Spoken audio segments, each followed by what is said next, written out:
नमस्कार दोस्तों, मैं नितिश उपाध्याय आप लोगों के लिए लास्ट टाइम मैंने जो टॉपिक लिया था, ठीक है, जिसमें हमारा बैंकिंग जमा पूंजी एवं किस्तों में भुगतान था। इसी के कुछ क्वेश्चंस लेकर के आते हैं। कुछ क्वेश्चंस पे बात कर लेते हैं क्योंकि इसके क्वेश्चन थोड़े से लेंदी हैं। लेंदी मीन्स थोड़े टाइम टेकिंग हैं, तो लेकिन फिर भी हम यहाँ पे कुछ प्रैक्टिस कर लेते हैं, ठीक है, ताकि इजीली हम इसके क्वेश्चंस को कर पाएँ और आप इसको अच्छे से समझ पाएँ, ठीक है, क्योंकि टॉपिक थोड़ा इम्पोर्टेंट है, ठीक है, इसको ज़रूर कर लीजिएगा। तो चलिए स्टार्ट करते हैं। फर्स्ट कॉन्सेप्ट हमारा बोल रहा है एक व्यक्ति 400 रुपये 10% चक्रवृद्धि ब्याज की दर से ऋण लेता है तथा प्रत्येक वर्ष के अंत में वह 80 रुपये वापस कर देता है। 4 वर्ष के अंत में उस व्यक्ति पर कितना धन शेष ऋण बचेगा, यानी जो उसका लोन है वो कितना लेफ्ट बचेगा आफ्टर 4 ईयर, ठीक है, जबकि वो 80 रुपीज़ पर ईयर रिटर्न भी कर रहा है, ठीक है। तो चलिए स्टार्ट करते हैं इस क्वेश्चन को। बहुत इजी सा कॉन्सेप्ट है, ठीक है। टॉपिक मीन्स आज का हमारा फर्स्ट क्वेश्चन आता है। यहाँ पर जो अगर मैं अमाउंट की बात करूँ तो 400 है, यानी जो प्रिंसिपल अमाउंट मैं पी लिख लेता हूँ इसको। 400 उसने ऋण यानी लोन लिया है जिस पर CI लग रहा है, यानी रेट ऑफ इंटरेस्ट जो है वो 10% पर एनम कंपाउंड इंटरेस्ट है, ठीक है। ये पर एनम है, पर एनम कंपाउंड इंटरेस्ट है। एंड प्रत्येक वर्ष के अंत में वो 80 रुपये वापस कर देता है। तो ठीक है, हम पहले फर्स्ट ईयर का निकालते हैं, यानी कि जो CI होगा फर्स्ट ईयर के लिए, ठीक है। मैं यहाँ पे CI लिख लेता हूँ, CI for first year.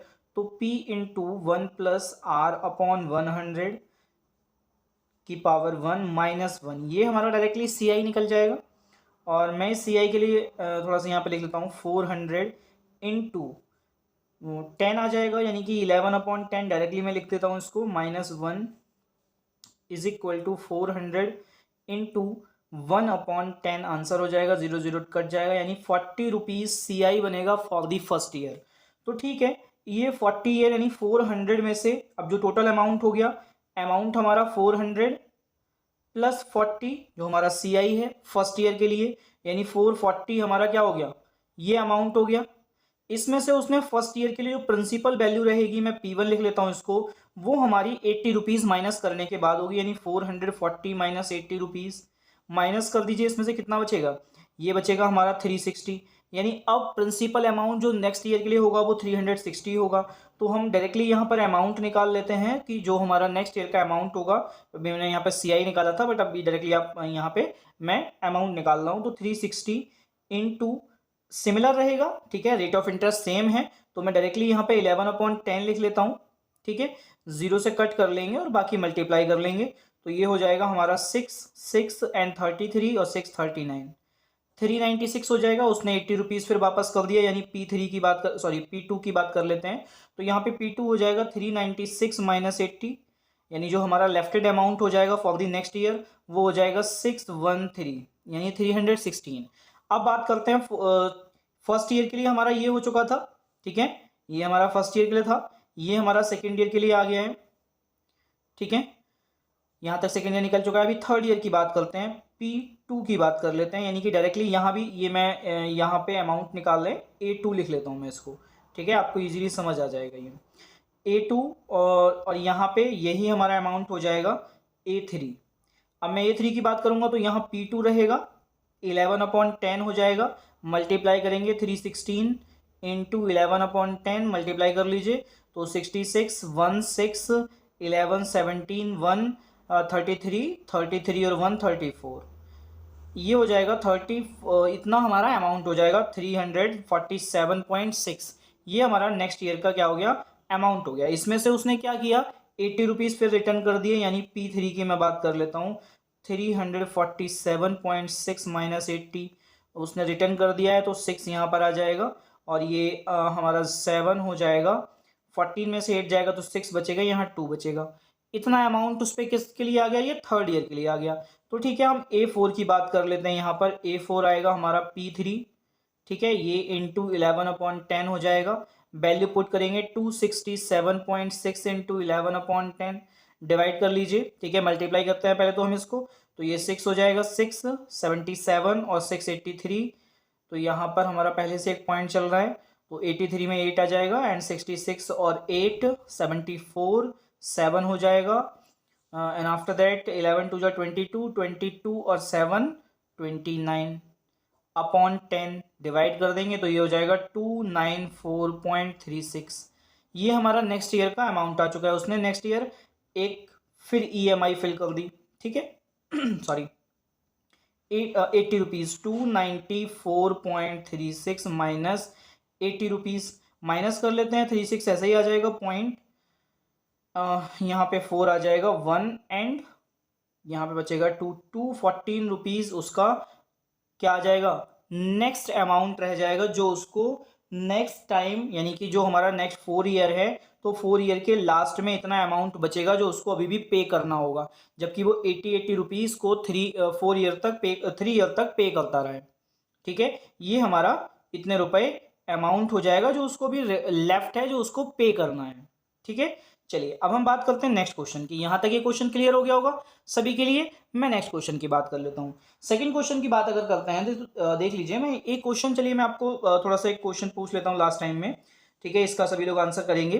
Question था हमारा कि जो हमारा फिक्स डिपॉजिट था उसमें जो हमारी नेशनल बैंक है उसके 6 महीने से कम राशि तक की ब्याज दर मिलती है।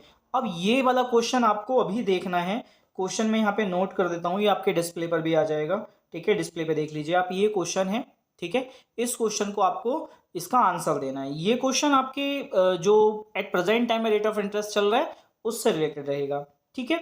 चलिए तो अब हम आते हैं नेक्स्ट क्वेश्चन पर, ठीक है। इसी का नेक्स्ट कॉन्सेप्ट देख लेते हैं, या चलिए एक क्वेश्चन और लेते हैं, ठीक है। इसी टाइप का जो अभी हमने एक थियोरटिकल टाइप क्वेश्चन लिया था, एग्जैक्ट सेम क्वेश्चन मैं एक और लेता हूँ। जैसे है जो हमारा फिक्स डिपॉजिट होता है उसमें जो बचत करता है, यानी जो सेविंग कर रहा है, ठीक है, उसको सुविधा क्या मिलती है, उसको क्या क्या सुविधाएं, क्या क्या फैसिलिटीज़ मिलती हैं, इसके बारे में थोड़ा सा देख लीजिएगा, ठीक है। आप लोगों को बताना है। ये बेसिकली यहाँ पे पोल भी आ रहा होगा, ठीक है। नेक्स्ट आप लोग देखेंगे चैनल पे तो एक पोल भी आ रहा है, उस पोल से तो चलिए यहाँ पर स्टार्ट करते हैं। क्वेश्चन नंबर 2, क्वेश्चन नंबर 2 कह रहा है हमारा 4000 यानी 4000 रुपये उधार लिया गया है जिसकी अदायगी 1000 रुपये की 4 वार्षिक किस्तों में ब्याज सहित होनी है, ठीक है।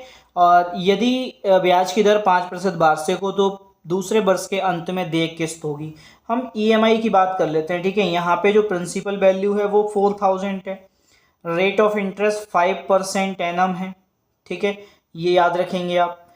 एंड आफ्टर दैट उसने और अच्छा फर्स्ट किस्त की बात करते हैं हम। जब हमारा जो फर्स्ट ईयर रहेगा, ठीक है, उसकी जो किस्त बनेगी वो कितनी बनेगी, फर्स्ट ईएमआई की बात करेंगे तो ए इज इक्वल टू अमाउंट निकालूंगा मैं, प्रिंसिपल वैल्यू यहाँ पे डायरेक्टली लगा देता हूँ, ठीक है। मैं फॉर्मूला डायरेक्टली लगा रहा हूँ, P इंटू 21/20 हो जाएगा क्योंकि 5% है, 1 प्लस R/100, 5 से डिवाइड हो जाएगा 21/20 हो जाता है। प्रिंसिपल वैल्यू को अप्लाई करते हैं, 4000 इंटू 21/20, यहाँ 0 को कट कर देंगे, 2 से डिवाइड करेंगे तो ये 200 हो जाएगा और बाकी मल्टीप्लाई कर देंगे तो 400, ठीक है, 4200 उसका अमाउंट हो जाएगा first year, after first year.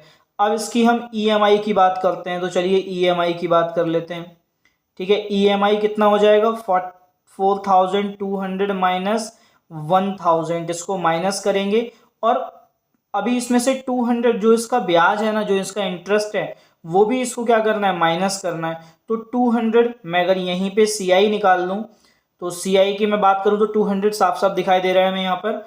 मैं अगर CI की बात करूँगा तो यहाँ पे 200 आप देख पा रहे होंगे, CI 200 है तो इसको भी मैं माइनस कर देता हूँ तो यहाँ पे ये बचेगा हमारा 3000, ठीक है। यानी फर्स्ट EMI है, ठीक है, ये लेफ्टेड अमाउंट है, सॉरी यहाँ EMI नहीं, ये लेफ्टेड अमाउंट होगा P1, ठीक है। यानी EMI जो फर्स्ट EMI बनेगी वो कितनी बन रही है, वो बन रही है हमारी 1200। ये ब्याज सहित है, 1000 रुपये इसमें अमाउंट है और बाकी 200 रुपये उसका ब्याज है, ठीक है, 200। अब सेकेंड EMI की बात कर लेते हैं। यहाँ पर हम P1 हमारा वैल्यू 3000 है, ठीक है। मैं A2 की बात कर रहा हूँ, A2 में कितना रहेगा, 3000 इंटू 21/20 डिवाइड कर देते हैं 1 एंड 150 मल्टीप्लाई करते हैं तो ये हो जाएगा हमारा 0 5 1 30 31। ये हमारा क्या हो गया, EMI हो गई।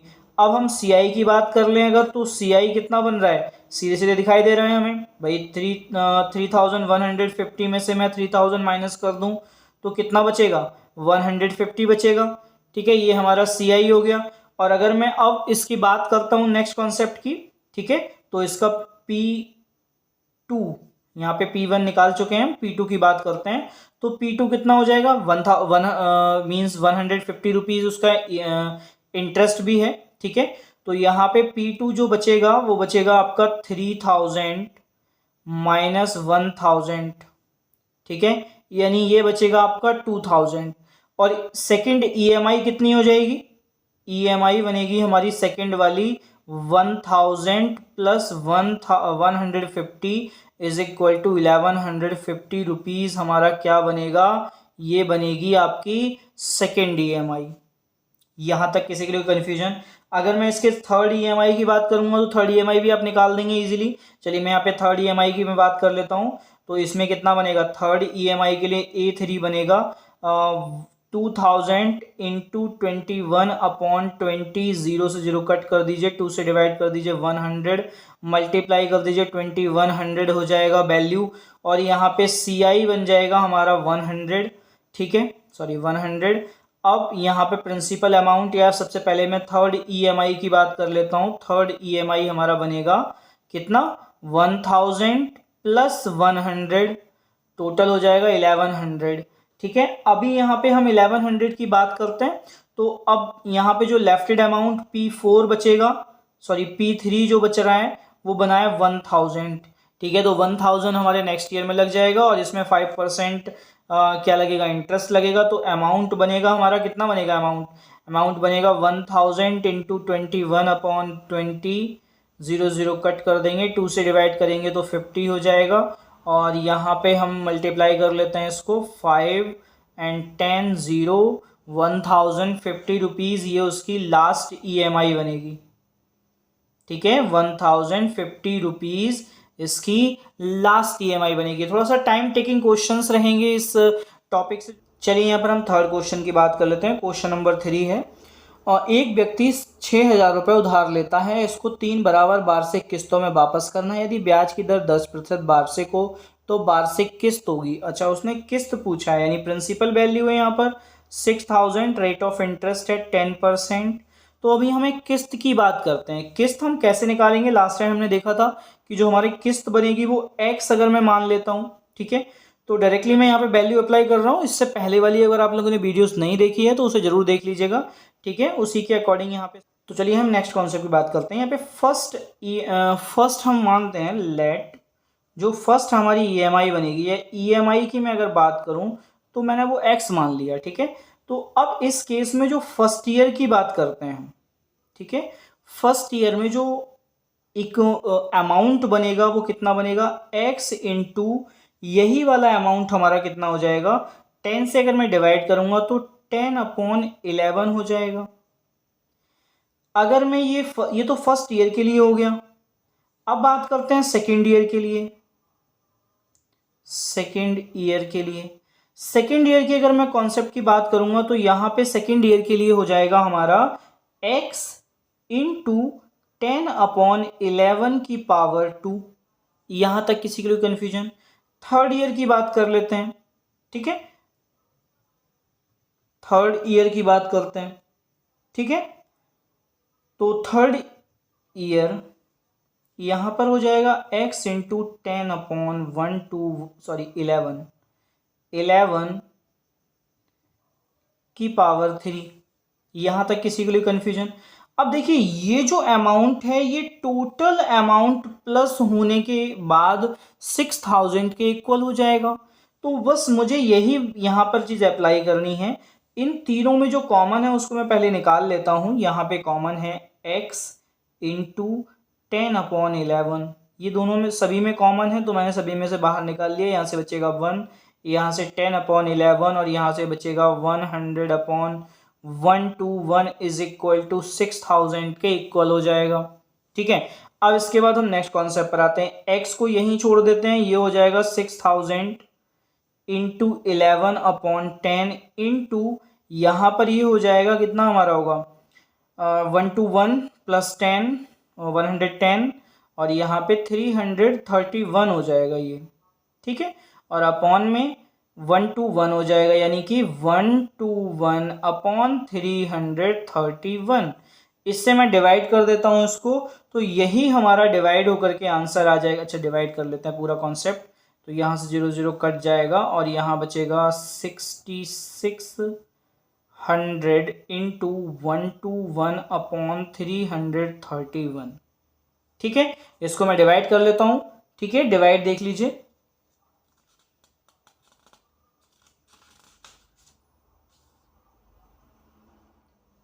तो यहाँ पर डिवाइड होकर के आंसर हमारा आ जाएगा अप्रॉक्सीमेट 2400। ये डिवाइड करके हमारा आंसर आएगा 2412 रुपीज़ .68 समथिंग आएगा। ठीक है, ये यहाँ पर इतना अमाउंट आ जाएगा। ये हमारी किस्त बन जाएगी जो पर ईयर उसको देनी होगी किस्त। ठीक है, यहाँ तक किसी के लिए कन्फ्यूजन? चलिए अब हम बात करते हैं नेक्स्ट कॉन्सेप्ट की। ये हमारी किस्त हो जाएगी। ठीक है, इसे आप समझ रहे होंगे इजीली। क्वेश्चन नंबर मैं 4 की बात कर लेता हूँ, क्वेश्चन नंबर 4। ठीक है, क्वेश्चन नंबर अगर मैं 4 की बात करूँ तो देखिए 4th क्वेश्चन है। एक व्यक्ति ने, चलिए मैं दूसरा क्वेश्चन लेता हूँ। एक गोविंद ने 6,000 रुपये उधार लिया, जिसको उसे 2,000 रुपये की 3 वार्षिक किस्तों में ब्याज सहित वापस करना है। यदि ब्याज की दर 5% वार्षिक हो तो अंतिम देय किस्त होगी। तो उसके बाद जो लास्ट किस्त उसकी बचेगी वो कितने रुपए बचेगी? ठीक है, उसने 3 किस्तों में ये अमाउंट पूरा देना है। ठीक है, क्वेश्चन की बात कर लेते हैं। यहाँ पे प्रिंसिपल अमाउंट है 6,000, रेट ऑफ इंटरेस्ट 5% है, और उसको जो ईएमआई भरनी है, ठीक है, जो ईएमआई उसको भरनी है वो 2000 प्लस इंटरेस्ट, ये उसको ईएमआई फिल करनी है। तब उस केस में उसके लिए जो हमारा ईएमआई बनेगा टोटल वो कितना बनेगा, यानी लास्ट ईएमआई कितनी देनी होगी उसको। तो ठीक है, हम बात कर लेते हैं फर्स्ट वाले कॉन्सेप्ट की, कि अगर मैं इसका अमाउंट निकाल लूँ, ठीक है, अमाउंट कितना बनेगा 6,000 इंटू 5 यानी 21/20 में लिख दूंगा डायरेक्टली। 0 0 डिवाइड हो जाएगा और यहाँ 2 से कर लेते हैं तो 300 हो जाएगा। मल्टीप्लाई करते हैं, ठीक है, तो 3600, यहाँ पे 300 उसका इंटरेस्ट आ जाएगा। यानी जो फर्स्ट ईएमआई होगी, फर्स्ट ईएमआई की अगर मैं बात करूं तो वो कितनी हो जाएगी 2000 प्लस ये 300, यानी कि मैं डायरेक्टली यहाँ पे, चलिए मैं सीआई निकाला नहीं है, मैं यहाँ पे सीआई निकाल दूं। ठीक है, तो सीआई हमारा कितना आएगा 300 आ जाएगा। ठीक है, ये 300 ईएमआई 300 इंटरेस्ट इसमें ऐड कर दीजिए, यानी फर्स्ट जो किस्त बनेगी वो 2300 बनेगी। ठीक है, अब बात करते हैं सेकेंड वाली किस्त की। ठीक है, सेकेंड ईएमआई हमारे पास जो प्रिंसिपल वैल्यू है वो कितनी बची है, वही 63, यानी 6,300 रुपीज़ थे, उसमें से उसने 2300, तो हम यहाँ पर ईएमआई की बात कर रहे थे, तो प्रिंसिपल वैल्यू यहाँ पर जो बचेगी वो कितना बचेगी 000 एंड 4,000। ठीक है, ये हमारा नेक्स्ट ईयर के लिए अप्लाई होगा। अब यहाँ पे मैं सीआई की बात कर लेता हूँ। ये सेकेंड ईयर के लिए आ रही है सीआई। 4,000 मल्टीप्लाई 21/20, 0 0 डिवाइड हो जाएगा। 2 से डिवाइड करेंगे तो 200 इंटू 21, मल्टीप्लाई कर देंगे तो 4200, ये इसका अमाउंट हो चुका है। अब उसको ईएमआई कितनी भरनी है, यहाँ पे सीआई कितना आ चुका है, ये सॉरी अमाउंट आया है, यहाँ पर सीआई नहीं है अमाउंट है। मैं सीआई की अगर बात कर लूँ तो यहाँ पे बनेगा 4200 इंटू 4000 माइनस कर देंगे तो 200 आ जाएगा। ठीक है, अब बात करते हैं नेक्स्ट कॉन्सेप्ट की। सॉरी, जो हमारी ईएमआई होगी वो कितनी हो जाएगी 2000 प्लस 200, दोनों को प्लस कर दीजिए तो ये आएगा हमारा 2200। ये हमारी सेकेंड ईएमआई हो चुकी है। अब मैं बात करता हूँ थर्ड ईएमआई की। ठीक है, तो जो हमारा लेफ्टेड अमाउंट है, प्रिंसिपल अमाउंट कितना हो जाएगा, भाई हमारे पास टोटल अमाउंट था 4000 इतना, यानी 4,200 अमाउंट था, उसमें से उसने 2,200 अमाउंट रिटर्न कर दिया, तो उसके पास बचा ओनली 2000। इस 2000 की अगर मैं नेक्स्ट EMI की बात करूँगा तो यहाँ पे मैं डायरेक्टली CI अगर निकालना चाहूँ तो मैं ऐसे लिख सकता हूँ 2000 इंटू 1/20 जीरो डिवाइड हो जाएगा सॉरी ये 100 हो जाएगा। ठीक है, ये हमारा CI आ चुका है।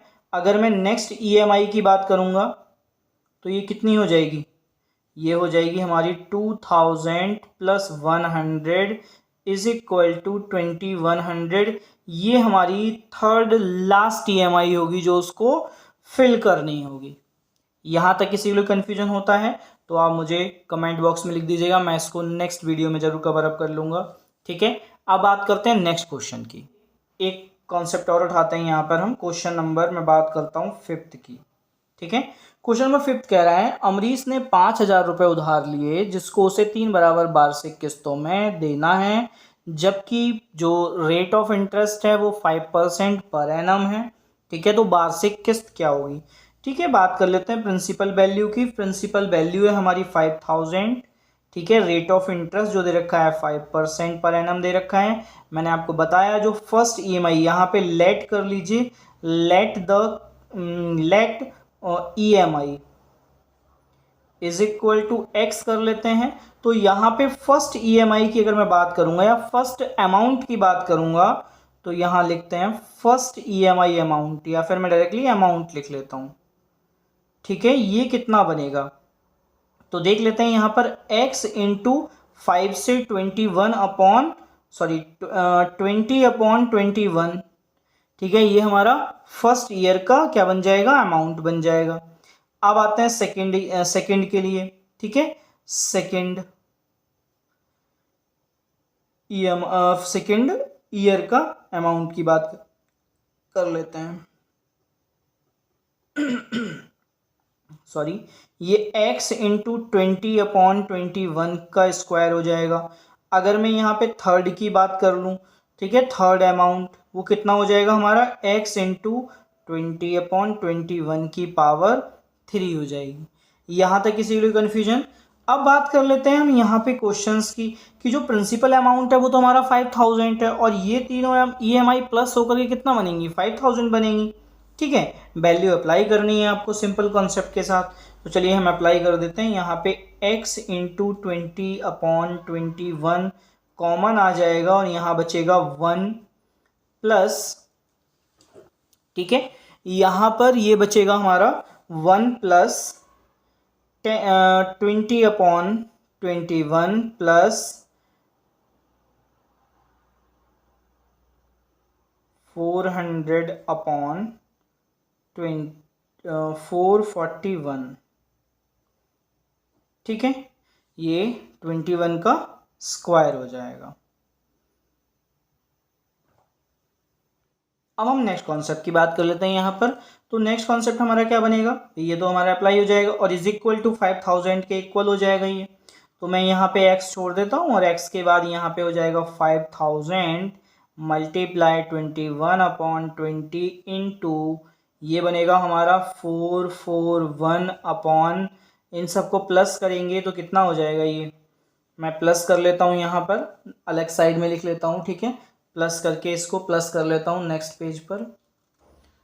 तो यहाँ मल्टीप्लाई कर लेते हैं और मल्टीप्लाई करके हमारा आंसर हो जाता है अप्रॉक्सीमेट, ये वैल्यू आएगी 250 इंटू 21 इंटू 441/1261 डिवाइड कर देंगे और ये अप्रॉक्सीमेट वैल्यू आएगी 779.60 अप्रॉक्सीमेट आ जाएगी। ठीक है, ये उसकी वार्षिक किस्त हो जाएगी जो उसको पर ईयर चुकानी होगी। ठीक है, चलिए अब इसी के साथ हम नेक्स्ट क्वेश्चन पर आते हैं। अब यहाँ पे जो क्वेश्चन आ रहा है ना, तो ये थोड़ा सा इम्पोर्टेंट है। मैंने लास्ट टाइम आपको बताया था कि कोई भी फिक्स जो हमारे सेविंग अकाउंट होते हैं उसमें जो जो इंटरेस्ट अप्लाई होता है वो 1 तारीख से लेके 10 तारीख के बीच में जो भी अमाउंट डिपॉजिट किया होता है आपने, ठीक है, उसी पर आपका सेविंग जमा जो सेविंग अकाउंट है उसमें आपकी बचत उसी पे इंटरेस्ट उसी पे अप्लाई होता है। ठीक है, यानी जो आपने अमाउंट 1 से 10 के बीच में मींस डिपॉजिट किया है उसी पर आपको इंटरेस्ट मिलेगा, बाकी किसी पर इंटरेस्ट नहीं मिलेगा। क्वेश्चन हमारा क्या है, जो भी मिनिमम अमाउंट होता है 1 to 10 के बीच में, उस पर आपको इंटरेस्ट मिल जाता है। ठीक है, तो चलिए हम नेक्स्ट कॉन्सेप्ट की बात करते हैं कि अमित की बचत खाते की पासबुक में एक पृष्ठ पर निम्नलिखित प्रविष्टियां की गई हैं। यदि ब्याज की दर 5% वार्षिक हो तो 31 मार्च 1983 तक ब्याज होगा। तो ठीक है, क्वेश्चन आपकी डिस्प्ले पर है, इसको समझ लीजिए। ठीक है, मैं बात कर लेता हूँ क्वेश्चन की। देखिए 1983 है, 1983 है क्वेश्चन नंबर। नेक्स्ट है हमारा 6। ठीक है, 1983 का कॉन्सेप्ट पर आते हैं। देखिए 3 जनवरी को 1000 रुपये उसने सबमिट किए थे। ठीक है, 3 जनवरी को उसने 1000 रुपये जमा किए, इस पर इंटरेस्ट मिलेगा। नेक्स्ट कह रहा है 7 जनवरी को भी उसने 1500 सॉरी अमाउंट जमा किया है। एक और दे रखा है 8 फरवरी। ठीक है, इसको भी अमाउंट जमा किया है उसने 1700। ठीक है, इस पर भी क्या मिलेगा, इंटरेस्ट मिलेगा। अब एक अमाउंट उसने जमा किया है 12 फेब को, 12 फेब को उसने जमा किया है 1800। अब देखो 1800 पे जो फरवरी में है ना, फरवरी का क्या नहीं मिलेगा, इंटरेस्ट नहीं मिलेगा। फेब में कोई भी इंटरेस्ट इस 1800 पर नहीं मिलेगा। इसके बाद नेक्स्ट कॉन्सेप्ट पर आते हैं, ये है 5 मार्च। 5 मार्च को उसने कितना सबमिट किया है, 2500। ठीक है, और यहीं पे 17 मार्च, अब मैंने आपको भी बताया था जस्ट, 17 मार्च को उसने सबमिट किया है 3000। तो अब देख लीजिए किस किस पर इंटरेस्ट मिलेगा और किस किस पर नहीं मिलेगा। 3 जनवरी पर बिल्कुल मिलेगा, 7 जनवरी पर बिल्कुल मिलेगा। ये तो एक ही मंथ में हो जाएगा, मतलब इन दोनों ही अमाउंट का जो टोटल टाइम बनेगा वो कितना बनेगा, टाइम बनेगा जनवरी फरवरी मार्च, यानी 3 मंथ। याद रखेंगे अब आप। इसके बाद फरवरी का 8 फरवरी और 12 फरवरी, तो केवल 8 पर इंटरेस्ट मिलेगा, 12 पर तो मिलेगा नहीं। ठीक है, तो मैं 8 फरवरी की बात कर लेता हूँ। देख लीजिए ये आ गया, और इसमें जो टाइम पीरियड बन रहा है वो बन रहा है फरवरी और मार्च, यानी 2 मंथ। ठीक है, इस 1700 के लिए 2 मंथ हो रहे हैं, और इन दोनों के लिए कितना हो रहा है, 3 मंथ हो रहा है। एंड नेक्स्ट इज, अब आते हैं मार्च पर। देखिए अब मार्च का कॉन्सेप्ट याद रखिएगा, ये जो अमाउंट है ना वो मार्च में आपको एप्लीकेबल, यानी मार्च में इस पर इंटरेस्ट मिलेगा। बट 17 मार्च को जो अमाउंट आपका डिपॉजिट हुआ है उस पर कोई भी इंटरेस्ट नहीं मिलेगा। मतलब इन दोनों पर अब जो इंटरेस्ट मिलेगा वो 1 मंथ के लिए मिलेगा। ठीक है, ये कितना मिलेगा, 1 मंथ के लिए। अब बात कर लेते हैं रेट ऑफ इंटरेस्ट की। ठीक है, रेट ऑफ इंटरेस्ट जो दे रखा है इसका 5% दे रखा है, 5% पर एनम। तो मैं इसको किस में कन्वर्ट कर लूँ, मंथली में कन्वर्ट कर लूँ, यानी 5/12% क्या हो जाएगा, मंथली हो जाएगा।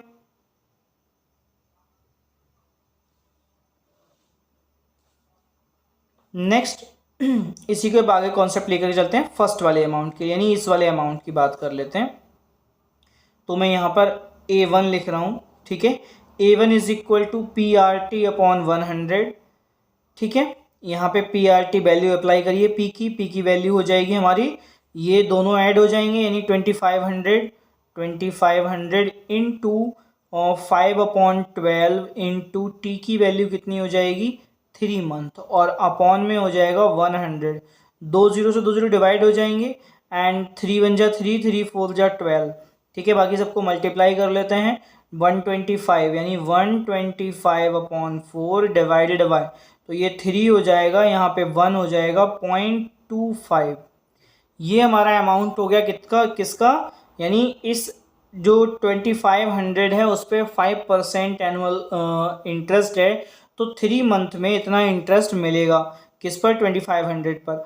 अब 1700 की बात करते हैं, यानी A2 की बात कर लेते हैं। 1700 प्रिंसिपल वैल्यू हो जाएगी, और 5/12 उसका क्या हो जाएगा, रेट ऑफ इंटरेस्ट हो जाएगा मंथली, और टोटल मंथ इसके बनेंगे 2। ठीक है, अपॉन 100। 2 0 से 2 0 डिवाइड हो जाएंगे। ठीक है, यहाँ तक किसी के लिए कन्फ्यूजन तो नहीं है। चलिए अब आते हैं नेक्स्ट कॉन्सेप्ट पर। डिवाइड हो जाएगा एंड 2 1 जा 2, 2 6 जा 12, 17 5 जा 3 एंड 5 8, 85 अपॉन 6। इसको डिवाइड कर लीजिए 1 एंड यहाँ से 2 25, 6 4 जा एंड 6 1 जा और 6 6 जा अप्रोक्सीमेट, वो आगे वैल्यू चलती जाएगी तो इतना ही रखता है। इसके बाद A3 की बात कर लेते हैं। A3 किस पर लगेगा, 1800 प्लस 2500, तो दोनों को ऐड कर लीजिए, कितना हो जाएगा 00 एंड 8 5 13 1 2 3 और 4 into 5 upon 12 into sorry 1 month है ओनली, और ये 100 हो जाएगा। 2 0 से 2 0 डिवाइड हो जाएंगे, बाकी डिवाइड नहीं होगा तो बाकी मल्टीप्लाई कर लेते हैं हम। 5 एंड 5 से 15 1 21 अपॉन 12, 12 से डिवाइड कर दीजिए इसको, तो 12 1 जा 12, यहाँ पे 9 95, ठीक है 12 95 हो जाएगा, और यहाँ पे आएगा 8 जा 98 96 हो जाएंगे, और यहाँ सॉरी 8 जा नहीं 17 7 आएगा, ठीक है 8 जा पूरा नहीं लगेगा क्योंकि यहाँ 95 बनेगा, ठीक है। तो यहाँ पे 84 हो जाएगा, और बाकी बचेगा कितना हमारा 11 बचेगा, तो 110, और 110 में ये अप्रॉक्सीमेट 9 लिख देता हूँ मैं इसकी वैल्यू, ठीक है। यानी टोटल इंटरेस्ट जो बनेगा, यानी टोटल अमाउंट इंटरेस्ट जो बनेगा, यानी टोटल अमाउंट कितना होगा, टोटल मैं बात कर रहा हूँ टोटल अमाउंट की, ठीक है। उसने अच्छा ब्याज पूछा है तो हमें अमाउंट निकालने की ज़रूरत ही नहीं है, टोटल इंटरेस्ट कर लेता हूँ मैं यहाँ पर। टोटल इंटरेस्ट की बात करेंगे तो ये आएगा 31.25 प्लस 14.16 प्लस 17.9, सबको प्लस कर लीजिए, तो यहाँ पर आएगा 9 1 10 10 to 12, ठीक है। ये 1 0 हो जाएगा, और यहाँ पे 6 5 11 1 10 11 11 12 13 3 1 1, ये हो जाएगा 8 8 और 4 12 12 और 1 13 का 3 1 कैरी 2 3 एंड 3 6, यानी टोटल जो हमारा बनेगा वो बनेगा 63 रुपीज़ 31 पैसे, ठीक है। ये हमारा टोटल जो ब्याज है वो बन जाएगा यहाँ तक। किसी के लिए कन्फ्यूजन, इसमें किसी के लिए कन्फ्यूजन नहीं रहा होगा, ठीक है। अब बात करते हैं नेक्स्ट कॉन्सेप्ट की।